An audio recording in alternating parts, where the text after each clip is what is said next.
Welcome back to the Top T Testosterone Fundamentals course. In this video, we're going to talk about dopamine. So dopamine and testosterone are positively correlated, meaning that guys with high baseline dopamine also tend to have high baseline testosterone and vice versa. So let's get into some details here.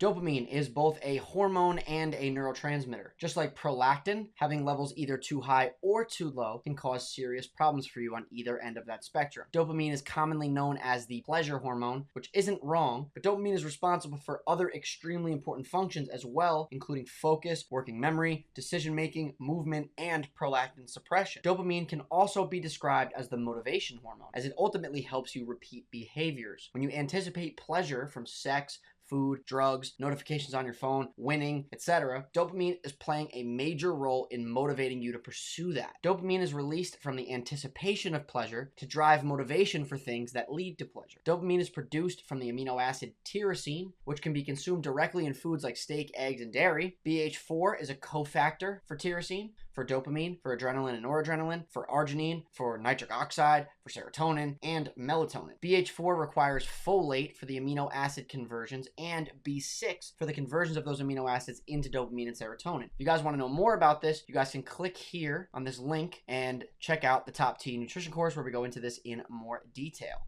You guys can see here the production pathway. BH4, also known as tetrahydrobiopterin, is a cofactor of the 3 aromatic amino acid hydroxylase enzymes used in the degradation of the amino acid phenylalanine and in the biosynthesis of the neurotransmitters serotonin, melatonin, dopamine, norepinephrine or noradrenaline, epinephrine or adrenaline, and is a cofactor for the production of nitric oxide. If we look at this other chart here, in order for BH4 to be produced, we need dihydrofolate reductase, which is an enzyme, and we also need folate. And then if you see here where I'm pointing with my mouse here, we have BH4 being used for phenylalanine, which is then used to make tyrosine, which is then used to make L-dopa, which then requires B6 to make dopamine, and then also requires vitamin C and copper to make adrenaline and noradrenaline. So phenylalanine is a precursor to tyrosine if we have iron. We can also consume tyrosine, like I mentioned, in foods as well as phenylalanine from foods. And then we can also consume tryptophan from foods. And then we also need iron and B6 to convert it eventually to serotonin and melatonin. But that's a conversation for a different video. Let's continue. Now we're going to talk about the dopaminergic pathways. So once dopamine is produced, there are 4 main pathways for it to take, each of which will serve a very important function in the human body. So the 4 dopaminergic systems are the mesocortical pathway, the mesolimbic pathway, the tuberoinfundibular pathway, and the nigrostriatal pathway. We're going to get into all of them in detail right now. First, we have the mesolimbic pathway. Now, this pathway is highly involved in dopamine's most commonly known function, pleasure and reward. So it starts with the ventral tegmental area, the VTA, where the dopamine is then transported to the nucleus accumbens. Stimulation of the nucleus accumbens is important for maintaining our day-to-day activity, but overstimulation of the nucleus accumbens can lead to cravings for the item that stimulated the nucleus accumbens in the first place. This can be a good thing or a bad thing. Sunlight exposure also plays a huge role here. Natural rewards, such as food or sex, as well as most substances that are abused by humans, including alcohol, amphetamines, caffeine, cocaine, marijuana, nicotine, opiates, etc., all increase extracellular concentrations of mesolimbic dopamine. Overcoming intense cravings that underline dysfunction in the mesolimbic pathway can be difficult to overcome, but it is doable. Moving on. Number 2, the mesocortical pathway, which also comes from the ventral tegmental area, but then instead of going to the nucleus accumbens, goes to the prefrontal cortex. The prefrontal cortex is highly involved in cognition, working memory, and decision making. So when dysfunction within this pathway occurs, individuals may experience poor concentration and the inability to make decisions. Taking amphetamines can upregulate the release of dopamine in the mesocortical pathway, which in turn increases cognition and activity in the prefrontal cortex. Although this increase in dopamine within the mesocortical pathway may aid in cognition, it may have unintended side effects in the mesolimbic pathway. Thus, one might consider other dopamine increasing strategies to potentially aid in cognition while avoiding what we refer to in Top T as negative addiction. I will clarify what that means later in this video. Number 3, we have the nigrostriatal pathway. So this pathway influences voluntary or purposeful movement through basal ganglia motor loops. This pathway contains around 80% of the total dopamine in the brain. Reduced numbers of dopamine neurons in this pathway is a major contributor to motor control impairment.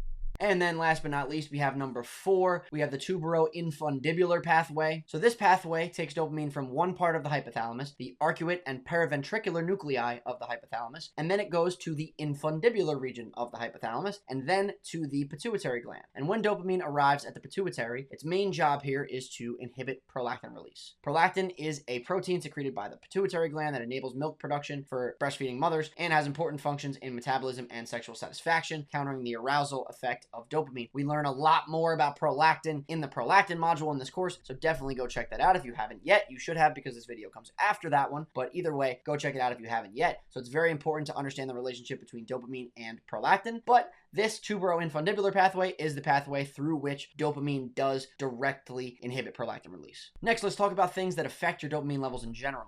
The dopamine you release from an experience will directly correlate to the interest level in that experience or activity that you had. So if you're not interested in what you're doing, chances are you won't get a big enough dopamine response from it, and chances are you won't repeat it again. There are some things, like sex and food, that spike dopamine in just about everyone, and there are things that are different for each person depending on their interest. This means that something you don't like will not give you a dopamine spike, so you won't be motivated to do that thing again. Low interest can be a serious obstacle when it comes to forming new disciplined habits. For example, if you don't like lifting, but you want to get jacked, you have to implement something you do enjoy with the lifting to get the dopamine spike while you're lifting. This will get you addicted to lifting indirectly, which is a good thing.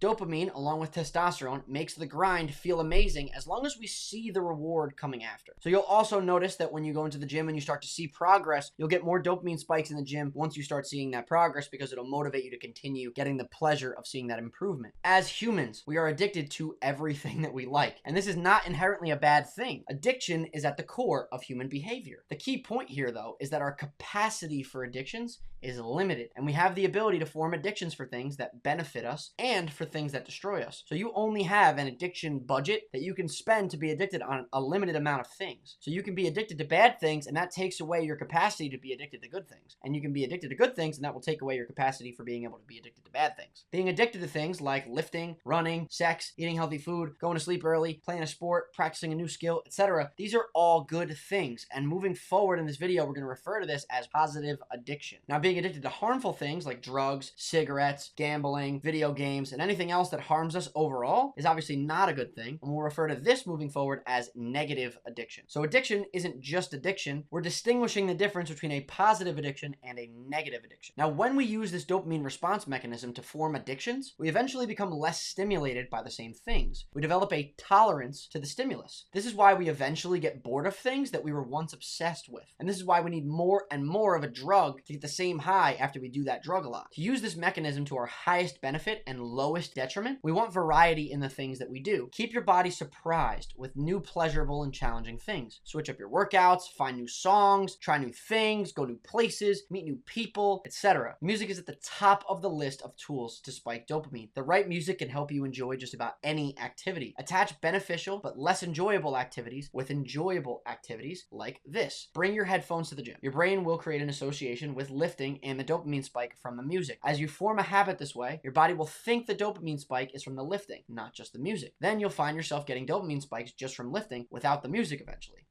And then eventually, once you stop using the music and you're getting the dopamine spikes from the lifting anyway, then when you do decide to use music, sometimes it's even better. So when you need that extra push, you can get that extra dopamine so you can really hit it harder. Now, this is a way for you to hack your body to enjoy hard work. You can also find a lifting partner instead of using headphones, and if you enjoy lifting with them, then that can help you just as well as the music would, and then it saves you from the EMF exposure. This also, guys, doesn't just apply to lifting. It can apply to literally anything in your life. Work, doing dishes, cleaning your house, anything you don't like doing that you know is in your best interest to do, you can use this dopamine reward system and use it to your advantage to make you enjoy that thing. Set up your workplace in a way that inspires you. Choose your pictures on your wall and the setup of your desk in a way that you find pleasurable. Create a dopamine stimulating or pleasurable environment for you to work in to ensure optimal motivation patterns. You want to look forward to doing the things that you really don't like doing. That's the goal here. Another great way to spike dopamine is laughing. If you do something for the first time with your friend that makes you laugh your ass off the whole time, you're more likely to enjoy that thing and want to do it again. Just like if you do something for the first time and you hear like an amazing song while you're doing that thing, you're most likely going to like that thing more than you would have if you didn't hear that song for the first time while you were doing that thing. Now let's talk about streaks and momentum and how that correlates to dopamine. So you want to keep track of your streaks. When you track every workout, you track every work session, etc., your body will release dopamine and keep you motivated once it senses that you're building momentum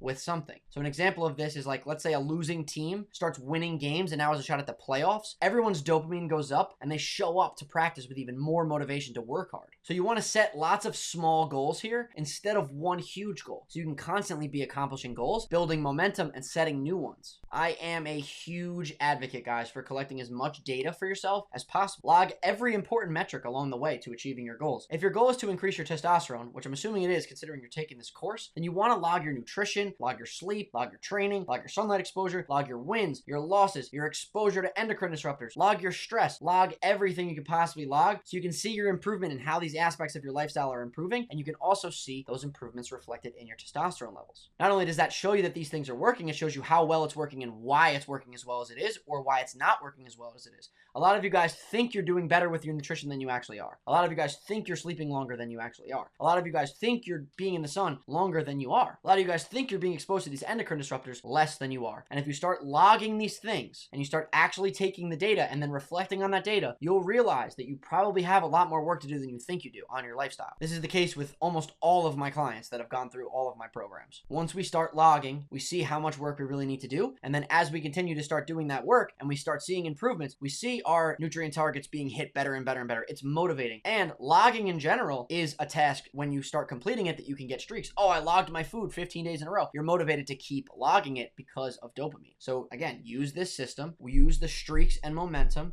in order to keep yourself motivated to do things. Start logically justifying why you have a streak or why there's momentum. Look at even something like Snapchat, guys. If you're Snapchatting a girl and you snap her every day and you guys have like a streak, you guys will Snapchat each other just to keep the streak going, regardless of whether or not you were actually going to think about talking to that girl or whether or not she was actually thinking about talking to you. The fact that there's a streak and there's momentum being built makes it exciting, makes you more motivated to pursue and engage in that thing that you have that streak with. Now, another tool that we have for increasing dopamine is ice baths and cold plunges. So this is another trick that you can use here just to spike your dopamine in the morning. I wouldn't use this as a crutch and rely on this entirely, but it definitely has shown a lot of different health effects, but dopamine is one, so I felt it was relevant to put it in here. Cold showers might have an antipsychotic effect similar to that of an electroconvulsive therapy because it could work as mild electroshock applied to the sensory cortex, says a study published in the North American Journal of Medical Science. The study further noted that cold showers could suppress psychosis-related neurotransmission within the largest dopamine pathway in the brain. And if you guys remember, that would be the nigrostriatal pathway, the one responsible for movement. According to the researchers in this study, immersion at 14 degrees Celsius increased plasma, noradrenaline, and dopamine concentrations by 530% and 250% respectively, while cortisol concentrations tended to decrease too. As you should already know, cortisol is the leading stress hormone, while noradrenaline and dopamine are two of the main chemicals that help us feel alert and happy. Now, for those of you who are in Fahrenheit, it's about 50-ish degrees Fahrenheit. So this isn't very, very cold water. It's just colder than you most likely were when you were asleep. So if you wake up first thing in the morning and you hop into the cold shower or hop into the cold plunge, it doesn't need to be extremely cold in order for you to get the noradrenaline and dopamine benefits. However, some of the other benefits from cold exposure do require it to be a little colder, but not for dopamine. And the next major tool that we have to increase dopamine and noradrenaline is going to be in the next module, and that is competition. So that's it for this module. Check out competition in the next one.